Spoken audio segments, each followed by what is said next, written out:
এই যে তুই ঘুমটা ভাঙায় যে নাটক করতেছিস, কিরা সহ্য করবে ক? হ্যাঁ, সবাই ঘুমোচ্ছে আর তুই যে উঠে নাটক করতেছিস,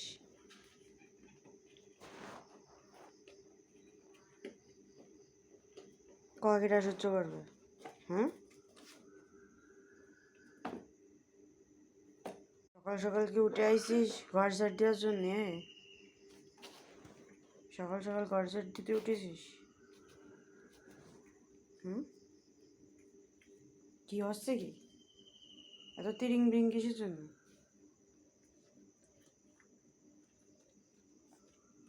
জুতোগুলো কি আস্ত রাখবি না? কি সকালবেলা ঘর ঝাড়ু দিয়া জুতো পরিষ্কার করা কাজ করতে উঠেছিস? হয়ে গেছে কাজ? বাইরে এখনো অন্ধকার অন্ধকার রাত, আর তুই এখন কাজ কাম শেষ করে বেড়ে যাচ্ছিস।